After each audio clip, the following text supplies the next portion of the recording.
बालिका उच्च माध्यमिक आदर्श विद्या मंदिर मालपुरा की हिंदी ऑनलाइन कक्षाओं में आप सभी विद्यार्थियों का हार्दिक स्वागत। आज हम कक्षा 10 के हिंदी विषय का जो पाठ है कविवर तुलसीदास के द्वारा रचित रामचरितमानस का ये प्रसंग जो है आज हम पढ़ने जा रहे हैं। क्योंकि देखिए कि यदि मैं इस पाठ की बात करूं तो ये पाठ एक तरीके से डायलॉग है। डायलॉग का मतलब संवाद, लेकिन संवाद किसके मध्य में? लक्ष्मण और परशुराम भी कम नहीं है क्योंकि उसमें भी राम है, और कहीं ना कहीं लक्ष्मण भी अपने आप में बहुत ही बलशाली और ताकतवर है। दोनों के मध्य में जो वाणी का युद्ध है, उस वाणी के युद्ध का वर्णन कवि तुलसी ने किया। और कविवर तुलसी ने वर्णन करने का प्रसंग में आपको बता देना चाहता हूं कि जनक का स्वयंवर है। विश्वामित्र जो है ताड़का के वध के बाद राम और लक्ष्मण को लेकर के जनक के यहाँ आए हैं। जनक की पुत्री जानकी जो है, सीता जो है, उनका स्वयंवर रखा, लेकिन प्रतिज्ञा बड़ी कठोर रखी गई है कि शिव के धनुष को प्रतिज्ञा चढ़ानी है। शिव का धनुष जो है बड़ा वजनदार है, अच्छे जो है बड़े बड़े योद्धा जो है उससे स्वयंवर में उपस्थित है, लेकिन कोई भी जो है उससे भगवान शिव के धनुष पर प्रतिज्ञा नहीं चढ़ा पाता है। और जब भगवान वहां उपस्थित है और कोई योद्धा जब उस पर प्रतिज्ञा नहीं चढ़ा पाता है, तो जनक के जो वचन है वो कहते हैं कि क्या ये धरती वीरों से खाली हो गई है? क्या इस धरती पर एक भी वीर नहीं है? क्या मेरी पुत्री आजीवन जो है अविवाहित रहेगी? ऐसा सुनते ही लक्ष्मण जो है बड़े क्रोधित हो जाते हैं। बड़े क्रोधी स्वभाव के हैं लक्ष्मण। बोले कि ये तो गुरुजी और भाई साहब जो है वो सलाह आज्ञा नहीं दे रहे, मेरे को आज्ञा दे देते तो मैं ये धनुष तो क्या इस पृथ्वी को ब्रह्मांड फुटबॉल की तरह उठा करके फेंक देता। ऐसा क्रोधी विवेक रखने वाला व्यक्ति खड़ा होकर के बोला कि सूर्यवंशी यदि एक भी खड़ा हो तो उस समय ऐसी बातें नहीं करते। जब जनक ने कहा कि ये तो मन की पीड़ाएं हैं जो निकल गई, यदि ये धनुष जो है इस पर प्रतिज्ञा चढ़ जाती तो मुझे ये शब्द कहने को नहीं मिलते।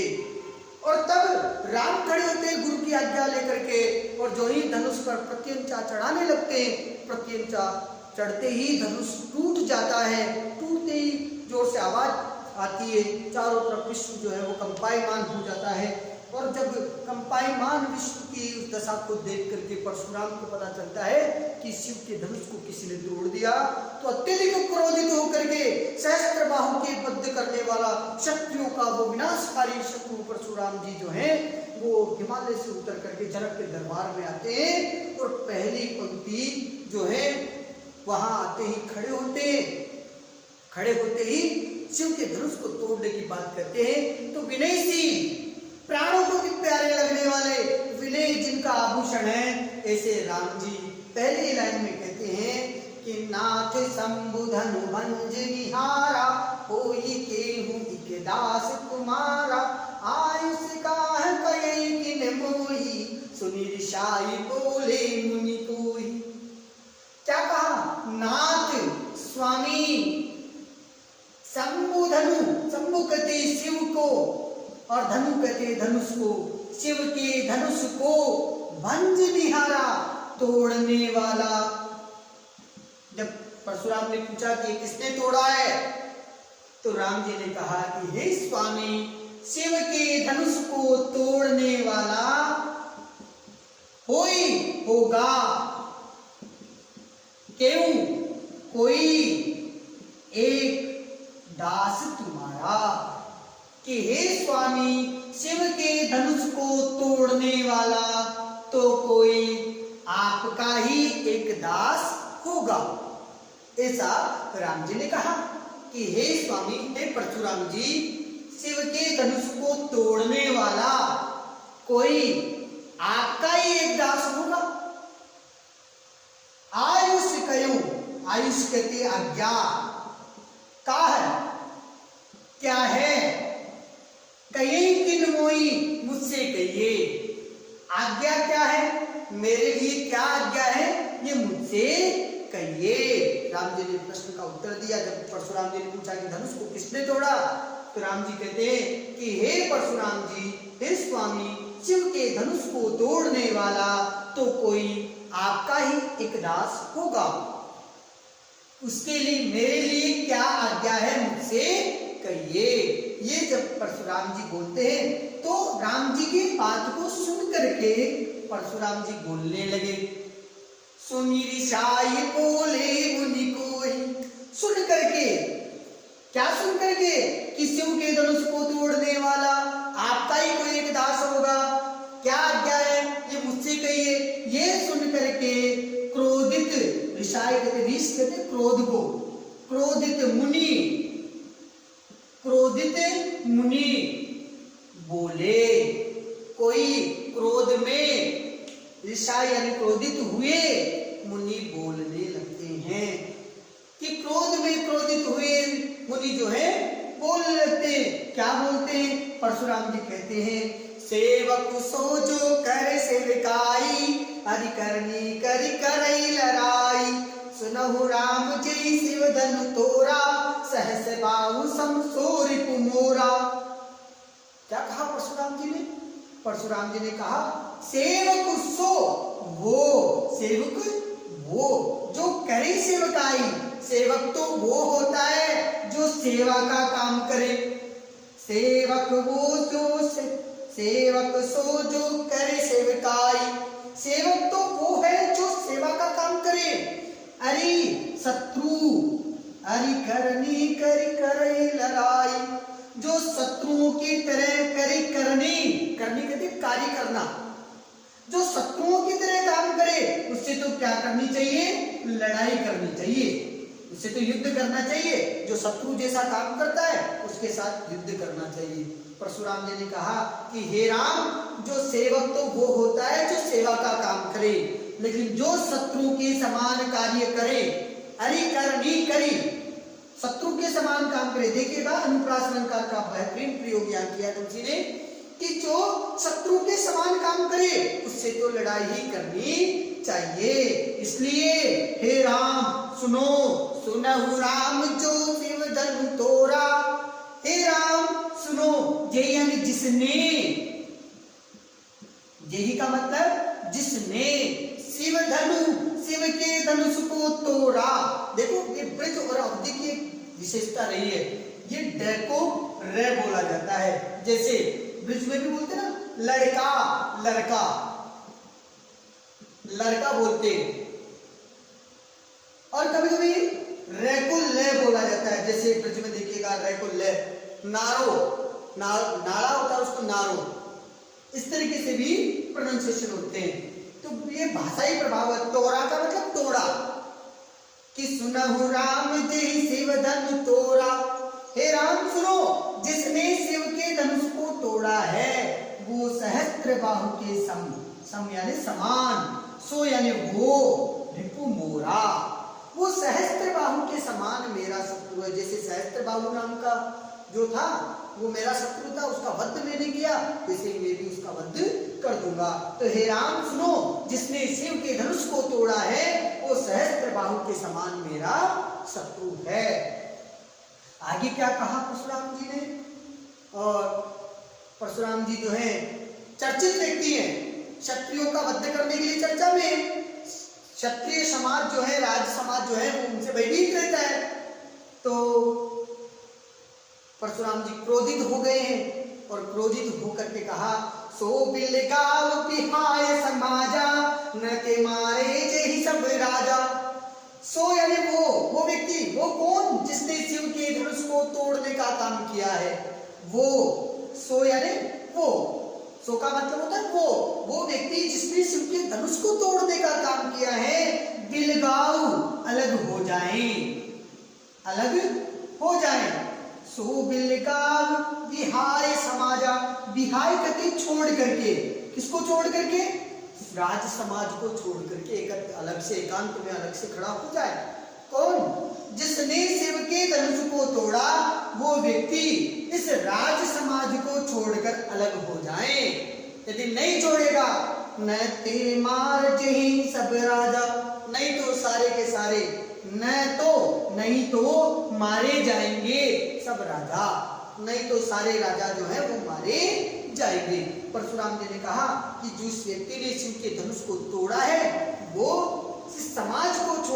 राज समाज को छोड़ करके अलग हो जाए, नहीं तो सारे राजा मारे जाएंगे। ऐसी वचन उन्होंने कहे। जब उनके वचन को सुना तो आगे क्या स्थिति हुई कि राज समाज तो भयभीत हो गया, लेकिन उसी राज समाज में से लक्ष्मण जो थे वो उसी समाज में खड़े थे। उन्होंने उनका प्रत्युत्तर क्या दिया? सुनी मुनि बचन लखन मुस्काने, बोले परशु धरई अवमाने। ये सुन करके मुनि के वचनों को सुन करके लखन कहते लक्ष्मण को मुस्काने यानी मुस्कुराने लगे। मुनि परशुराम के वचन को सुन करके लक्ष्मण मुस्कुराने लगे और परशुधर ही परशुराम का अपमान करते हुए बोले, उसका अपमान करते हुए। परशुधरी का मतलब परशु को धारण किसने कर रखा है? परशुराम ने। तो परशुराम का अपमान करते हुए बोले कि मुनि के वचन सुन करके लक्ष्मण मुस्कुराने लगे और बोले, परशुराम का अपमान करते हुए बोले, क्या बोले? भाई बचपन में हमने बहुत से धनुष तोड़े, तब तो एक महर्षि से आपने क्रोध नहीं किया, ऐसे धनुष में ऐसी क्या प्रीति है आपकी जो आ गए क्रोध करने के लिए, उठा करके राज समाज को भयभीत कर रहे हैं। तो क्या कहा? बहुधनु ही तोरी लड़काई, कबहु न सिद्धि नहीं गोसाई, ए धनु पर ममता के हेतु, सुनि रिसाई कह भृगुकुल केतु। क्या कहा? बहुधनु ही तोरी लड़काई। लड़काई का मतलब होता है लड़कपन में, बचपन में। लड़काई का मतलब लड़कपन, बचपन में। बहु यानी बहुत सारे, बहुत से। धनुष तोड़ यानी तोड़ दिए। इस लड़कपन में, बचपन में हमने पता नहीं कितने धनुष तोड़ दिए। कबहू कभी भी, न यानी नहीं, असी यानी ऐसी, ऋष यानी क्रोध, कि नहीं यानी की, गोसाई। हे स्वामी, हे महर्षि परशुराम, हमने बचपन में बहुत सारे धनुष तोड़ दिए, तब तो आपने ऐसा गुस्सा कभी नहीं किया स्वामी। आज ही कैसे? ए धनु पर ममता के ही हेतु, इस धनुष पर ही आपकी इतनी ममता, इतना ममत्व, इतना प्रेम क्यों जागृत हो रहा है? यही यानी इसी धनु यानी धनुष पर ममता, ममत्व के यानी किस कारण से, हेतु यानी कारण, कि इस धनुष पर ऐसा ममत्व का भाव, प्रेम का भाव किस कारण से?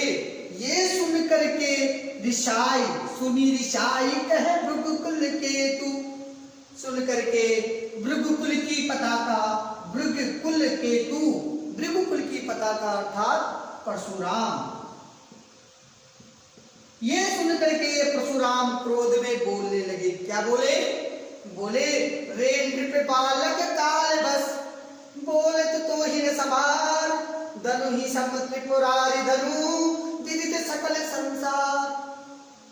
अरे बालक, मुझे लगता है राजपुत्र तू काल के वशीभूत हो गया है, मृत्यु तेरे सिर पे मंडरा रही है, यमराज जो है उसने तुझे अपने वश में कर लिया है, इसलिए तू संभल करके नहीं बोल रहा है।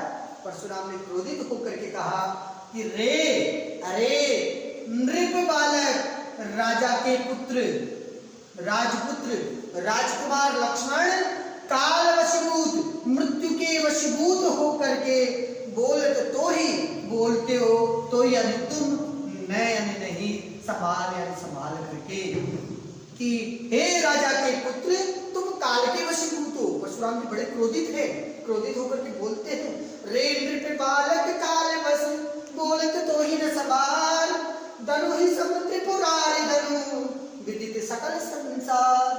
क्या कहा? कि धनु ही सब त्रिपुरारी, त्रिपुर नाम के राक्षस के शत्रु, त्रिपुर अरि इससे शब्द बना और बहुब्री समास में त्रिपुरारी शब्द बनकर के आया। उसका अर्थ होता है भगवान शिव, त्रिपुरारी भगवान शिव। बहुब्री समास है कि धनु ही सब त्रिपुरारी धनु, अन्य भगवान शिव के धनुष की तुलना और धनुष से करता है। विदित सकल संसार, ये तो संसार जानता है कि भगवान शिव का धनुष कैसा है। कहीं न कहीं देखिएगा भाषाई दृष्टिकोण से ये जो है इसमें लिखा गया है छंद की बात करें तो दोहा और चौपाई छंदों का प्रयोग इसमें हुआ है। चौपाई छंद और दोहा छंद इसमें आए हैं। कहीं न कहीं अवधी भाषा में ये प्रयोग किया गया है। अनुप्रास अलंकार की छटा देखने को मिलती है। इस तरीके से तुलसीदास का ये पहला जो दोहा है आज हमने पढ़ा। कल हम इसका अगला दोहा पढ़ेंगे। यदि किसी बालक को कोई शाब्दिक कोई दिक्कत हो तो वो अपने प्रश्न लिख करके भेज सकता है। धन्यवाद।